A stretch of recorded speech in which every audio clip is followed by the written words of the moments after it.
오늘 본문 고린도후서 4장 7절로 12절의 말씀을 가지고 보배와 질그릇이 하나가 된다면 이라고 하는 제목을 가지고 함께 은혜를 나눠보겠는데요.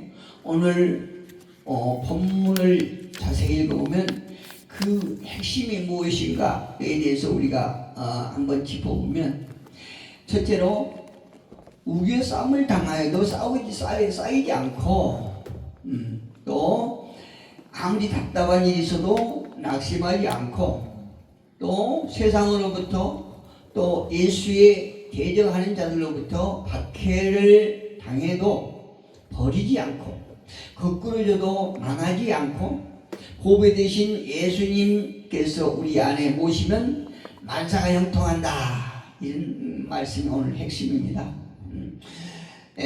한마디로 딱 요약하면 능력 되시고 보배 되신 예수님께서 우리 안에 계시면 우리의 모든 삶이 만사형통하다는 말씀의 핵심입니다. 오늘 이 본문 시작에 질그릇이 나오는데요. 질그릇이라고 하는 그 자체로는 아무 가치가 없습니다. 그냥 깨질 정도로 그렇게 약하죠. 보잘것 없습니다. 그러나 그 안에 무엇을 담느냐, 무엇을 담았느냐에 따라서 질그릇의 가치는 대단히 차이가 있습니다. 그 이유는 무엇인가? 보배와 질그릇이 하나가 되기 때문에 그러는 거예요. 우리가 세상에서도 아내와 남편이 하나가 되면 가정은 굉장히 강합니다. 남편과 아내가 이렇게, 그러니까 남편 아내에 대한 사랑이 있고, 또 아내 남편에 대한 사랑이 있고, 남편 아내에 대한 사랑이 있다고 그러면 그 부분은 굉장히 강해요. 우리가 세상을 살아가면서 어려움을 당하지 않을 수 없지만 어떤 어려움이라도 이겨나갈 수 있어요. 그래서 저는 이렇게 세상을 살아가면서 어떤 사람들은 잘 나갈 때 부부가 이렇게 참 좋다가 어떤 사업이 망하고 가세가 기울이면 이혼한 사람 봤어요. 그건 저는 알 수가 없더라고요. 아니, 어려울수록 더 힘을 이렇게 합쳐서 회복할 기회를 잡아야 되는데 사업이 실패한다고 그냥 이혼해버린 사람들 봤어요. 이게 왜 이럴까 알 수가 없는 건데, 사실 따지고 보면 그 부부간의 사랑이 강하지 못하기 때문에, 잘 이렇게 엮어지지 못하기 때문에 어떤 보이는 것에 조금 어떤 우리가 힘든 상황에서도 그냥 갈라진 경우를 이렇게 보게 된다, 이 말씀이에요.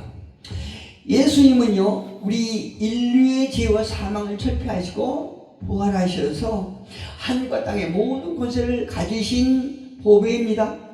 우리가 보배이신 예수님을 질그릇인 우리 안에 모시면 우리의 삶이 어떻게 달라지느냐 하는 것을 오늘 본문에서 보여주고 있습니다. 제가 말씀드렸죠. 오늘 본문의 핵심은 아무리 세상에서 우겨싸움을 당하여도 싸움을 당하여도 우리가 쌓이지 않고 답답한 일을 이렇게 겪는다 할지라도 낙심하지 않게 되는 것입니다. 그래서 우리 삶이 달라지는 거예요. 첫째로 우겨 싸움을 당해도 쌓이지 않습니다. 우리가 세상을 살다 보면 이 세상에 어두운 영들이 장악하고 있는 세상이기 때문에 우리가 이 세상에 사는 날 동안 예수를 믿는다 할지라도, 믿음이 있다 할지라도 어떤 염려와 근심, 불안과 초조, 또 절망 같은 것에 우여싸움을 당할 수밖에 없어요. 우리가 아무리 예수 안에 거하고 또 예수님께서 우리 안에 거하신다 할지라도 이 세상에서는 염려할 수밖에 없습니다. 여러 가지 우리가 보이는 것에 또 보이는 현실에 무시할 수가 없거든요. 그렇기 때문에 염려와 근심, 또 불안, 초조가 우리 삶에 전혀 이렇게 우리하고 상관없는 이런 것들이 아니라 이 말씀이에요. 그러나 이렇게 우겨싸움을 당해도 문제는 무엇이냐? 예수님을 믿는 사람은 이것을 극복할 수 있는 능력을 가지고 있다는 거지요. 할렐루야. 이것이 중요합니다. 우리가 아무리 어려운 상황을 닥친다 할지라도 그래도 세상 사람과 우리가 다른 부분은 세상 사람들이나 저와 여러분이나 똑같이 어려움을 당할지라도 세상 사람들은 인간의 능력으로 그 어려움을 극복하려고 하고 또 한계가 있지만, 그러나 우리 믿음의 사람들은 예수님께서 주신 그 능력으로 우리는 그 어떠한 어려움도 이길 수 있다는 얘기예요. 오늘 본문 7절 한번 볼게요. 우리가 보배를 질그릇에 가졌으니 보배 대신 예수님을 우리 안에 소유하였으니 이는 힘이 큰 능력은 하나님께 있고 우리에게 있지 아니함을 알다라며. 할렐루야. 우리 질그릇은요 정말 보잘것없어요. 참 너무나 연약하고 나약하고 깨지기 쉬운 것이 인간이라는 거죠. 그런데 그 안에 보배 대신 예수님을 우리가 소유한다라고 하면 어떠한 우겨싸움을 당해도 우리는 이길 수 있다는 얘기죠. 능히 헤쳐나갈 수 있다는 얘기입니다. 여러분 잘 아시는 성경에 나오는 고난과 시련으로 우겨싸움을 당하는 사람들이 많이 있지요. 믿음의 사람들이. 그중에서 한 사람 예를 들면 우스 땅에 살고 있는 욥이에요. 욥이 그 고난의 대표적인 인물이지 않습니까? 그런데 우스 땅에 살고 있는 욥은 어떤 사람이냐? 하나님 보시기에 온전한 사람이에요. 또 정직해서 하나님을 경외하고 악에서 떠난 사람이었다고 욥기서 시작할 때 말씀하고 계시거든요. 그런데 이 온전하고 정직해서 하나님을 그렇게 경외했던 사람이 마귀의 참소로 말미암아 하루아침에 그냥 아들과 딸 또 그 많은 재산을 잃어버리고 말로 할 수 없는 그 고생을 했지만, 그러나 그는 끝까지 신앙을 버리지 않아요. 이래서 욥이 승리한 사람의 대표적인 인물이거든요. 이렇게 말합니다. 성경은 욥이 그의 친구를 위하여 기도할 때 여호와께서 욥의 곤경을 들으시고 여호와께서 욥에게 이전의 모든 소유보다 갑절이나 주시니라. 할렐루야. 우리 믿음의 사람들에게는 고난을 당할지라도 소망이 있는 것은 이 점이에요. 그 고난으로 끝나는 것이 아니고, 고난이 어떤 심판이나 저주가 아니고 하나님께서 하나님의 섭리에 따라서 더 크고 더 높게 나누고 소유하기 위해서 고난을 주신다는 그 하나님만이 하시는 원리거든요. 이게 하나님만이 우리 인간을 다스리는 당신의 백성을 이렇게 훈련하고 양육하는 하나님만이 하실 수 있는 방법이거든요.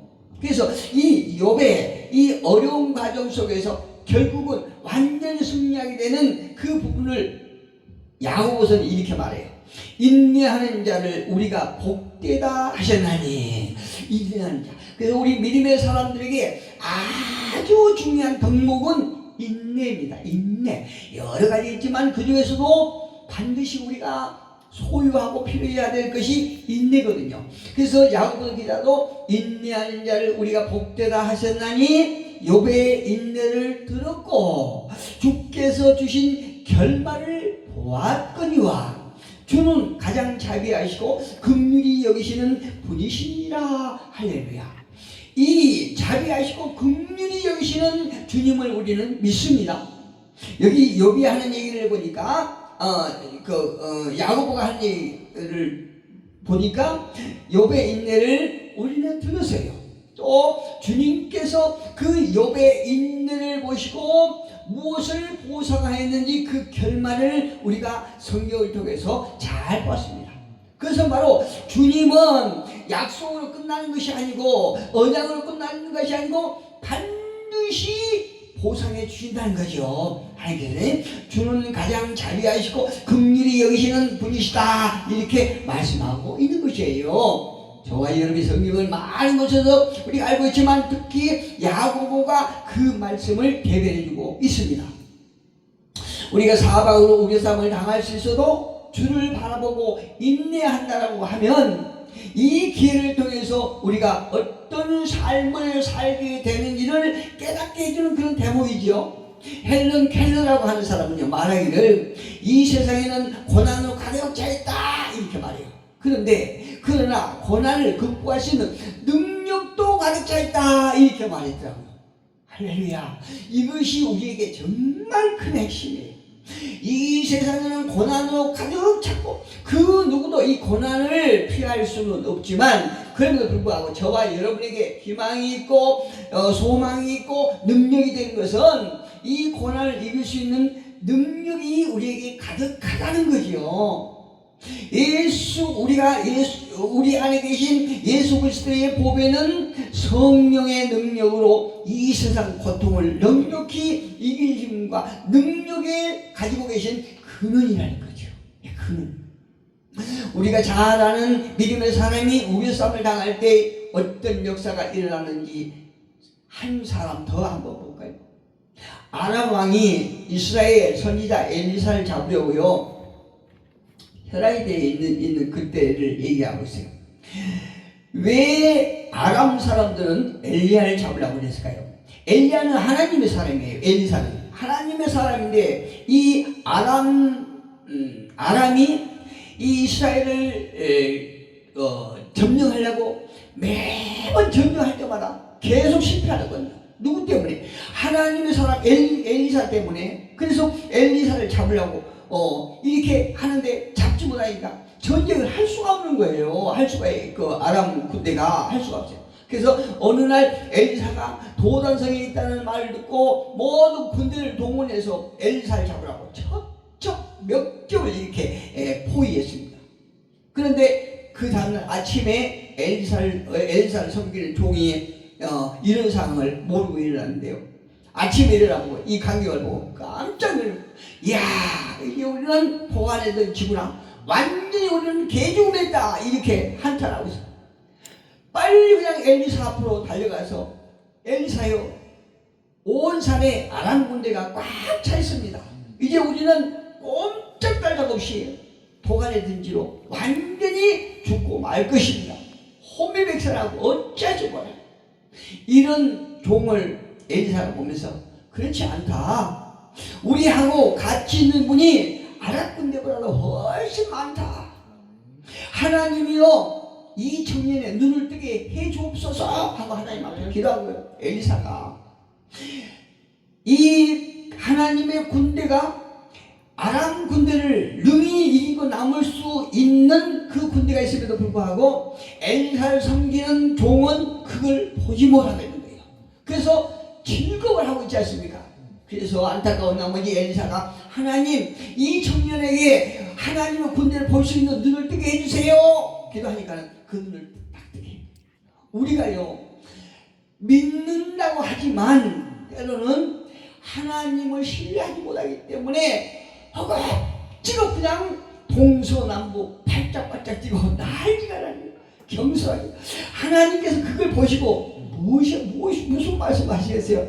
이야, 네가 조금 전에만 해도 그 짐을 지어가면서 나를 믿는다고 그 아우성이더니 이제 몇 분 지나니까 그 상황을 못 이기고 나를 까맣게 잃어버리고 동서남북으로 뛰어다니면서 그 난리를 피냐? 야, 네가 어떻게 믿음의 사람이냐? 하나님 보시기에 참 웃길 것 같아요. 제 모습에도 그런 모습을 많이 보거든요. 야, 어떨 때는요, 설교할 때도 그렇고 또 사람과 대화할 때도 하나님은 그렇게 강력하게 신뢰할 것 같아요. 그런데 어떤 상황을 딱 만나면, 야, 내가 정말 믿음의 사람인가? 야, 내가 정말 하나님 믿고 있는가? 이럴 때가 있습니다. 우리 인간은 그렇게 약해요. 그런데 이 아람 군대가 엘리사를 잡으라고 왔는데 오히려 하나님의 군대에 의해서 이 아람 군대가 완전히 그냥 세포당하지 않습니까? 완전히 세포당하고 말았어요. 지금 이 시간에도 하나님 은혜는요 우리를 에워싸고 계시고 우리를 믿습니다. 지금 이 자리에 계신다니까요. 하나님께서 천군 천사를 파송하셔서 우리 가운데 계시면서 우리를 항상 도울 준비를 하고 계신다는 것이에요. 예. 죄에서 하나님께서는 저와 여러분을 죄에서 자유를 얻게 하셨고, 또 불의와 추악해서 해방을 얻게 하셨고, 또 질병에서 치료를 받게 하고, 또 가난과 공공에서 해방되게 하고, 죽음과 멸망에서 건져주시는 하나님의 은혜가 우리를 점점 둘러싸고 계신다는 사실이에요. 예, 문제는 무엇이냐? 우리에게 믿음이 없다는 거죠. 믿음이 약하다는 거예요. 믿음이 있다고 하는 것은 하나님을 믿는 믿음이 아니고 내 믿음이면 내 믿음. 그 웃기지요. 예, 우리는 분명히 아셔야 돼요. 마귀가 주는 선동일 수도 있고 내 얄팍한 믿음일 수도 있고 아니면 믿음의 근원인 하나님을 믿는 믿음이 있고 그런 거예요. 그 우리는 믿습니다 하지만 과연 이 믿음이 내 믿음인가? 하나님께 주신 믿음인가? 이걸 우리는 분별하셔야 돼요. 하나님께서 주신 믿음은 힘으로 역사가 나타나는 거예요.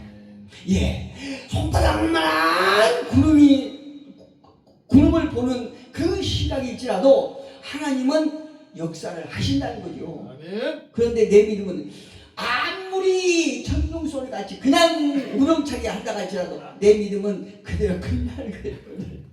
오늘 웃는 분들은 다 경험자들. 오늘 웃는 분들은 다 경험자들이에요. 예.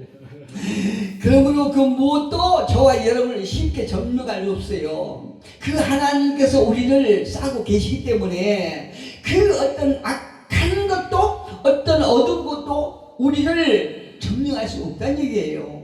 사방으로 우겨싸움을 당할지라도 우겨싸움을 당하지 않는다는 거예요. 왜 그럴까요? 보배 되신 예수님께서 우리와 함께 계시기 때문에 그런 거예요. 예. 두 번째로 우리가 질것이 보배와 함께 하나가 된다면 답답한 일을 당해도 낙심하지 않는 거예요. 예. 성경에 보면 요셉은 굉장히 답답한 일을 많이 당하죠. 그는 아버지의 사랑을 많이 받은 사람이지만 형들로부터 그렇게 시기 질투를 받고 오히려 애굽의 종으로 그냥 파는 그런 역사가 일어나죠. 여러분, 자기 형들에게 사랑을 받아야 될 형들에게 팔림을 당했으니 얼마나 답답한 일입니까? 요셉이 정말 답답한 일이에요. 그러나 요셉에게는요 인생을 승리할 수 있는 비결을 그걸 알고 있었어요. 비밀을 알고 있었어요.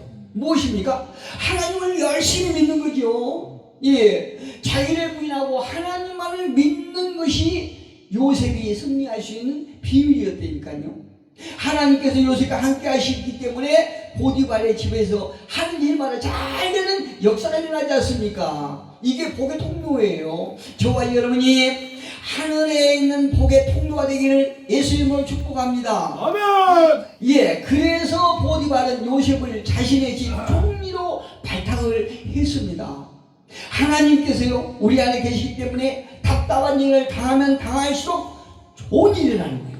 예, 그것은 하나님께서 무엇인가 주시기에요 우리에게 고난을 주시고 답답한 일을 주시고 계신다는 신의고 사인이거든요. 그래서 오늘 답답한 여러분 여기 오시면서 답답한 마음으로 오셨습니까? 하나님께서 그 답답함 통해서 좋은 일이 있을 줄 믿습니다. 예, 시편 23편 4절 5절을 보니까 내가 사망의 음침한 골짜기로 다닐지라도 해를 두려워하지 않을 것은 주께서 나와 함께 계심이라 주의 지팡이와 막대기가 나를 안위하시나이다. 할렐루야. 성령께서 하나님 말씀을 통해서 저와 여러분을 인도하심을 믿습니다.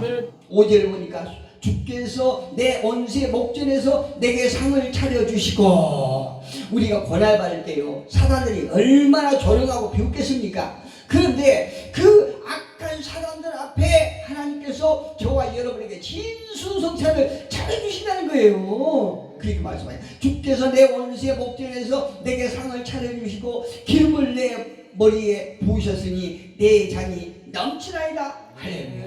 저와 여러분의 가지고 있는 잔이 넘치시기를 예수님으로 축복합니다. 내 인생의 잔이 넘치려고 하면 답답한 일을 당해야 돼요. 답답한 일을 당해야 돼요. 답답한 일을 당할 때에 하나님께서 나에게 무엇인가 주시려고 이게 사인을 보내주구나. 우리가 답답한 일을 당할 때 주님은 빛을 발하시거든요. 우리가 어려움 당할 때. 제가 지난 2년 어제도 어떤 우리 동서 목사님 부부하고 이렇게 교제를 하면서요 얘기하는데, 이거 생각해 보니까 물론 제 인생이 굴곡이 너무너무 많았지만 특별히 한 2-3년 전에부터 이게 생각해 보니까요, 이게 정말 어려움을 많이 당했어요. 이게 임플란트 하면서 한 5년 정말로 스트레스 많이 받고 힘들었지요. 그 다 끝나고 나니까는 또 차 사고로 나서 차가 폐차당했지요. 그러고 나서 또 폐암 선고를 받고 또 폐암 수술했지요. 폐암 수술하고 나서 이제 괜찮겠지 한데 그냥 골반이 부러지고 팔이 부러지지 않습니까? 그런데요, 그때 당시는 답답하겠죠. 그때 당시 참 답답했어요. 그런데 오늘날 생각해보니까 그 과정이 하나님께서 저를 얼마나 보호하시고 이렇게 양손으로 다 보여주셨다는 것을 절실하게 느낀 거예요. 또 그 과정을 통해서 하나님께서 저를 성숙하게 해주셨다는 그 과정이 생각하니까요, 하나님 은혜가 넘치는 거죠. 그렇다고 해서 여러분, 하나님 오늘부터 저에게 답답한 일을 주십시오 이렇게 기도하면 안 돼요. 이렇게 기도하면 기왕이면 우리가 답답한 일을 당하지 않냐하고 저와 여러분이 성숙하고 또 우리가 또 하나님을 닮아갈 수 있는 그 장성한 분량이 되기를 원합니다. 우리 이 모든 일을 견디고 인내하면서 입으로 범죄하지 않았으니 우리는 잘된 일이 일어날 것입니다. 그렇다고 나에게 답답한 일을 많이 주십시오 그렇게 기도하면 안 됩니다. 저와 여러분은 한낱 질그릇에 불과하지만 그러나 우리 안에 보배를 가졌다면 상황은 180도로 달라질 것이 확실합니다. 왜 그럴까요? 우리는 알 수 없지만 하나님은 아시거든요. 하나님은 충분히 하실 수 있는 그 능력이 그분 안에 계시기 때문에 그런 거예요.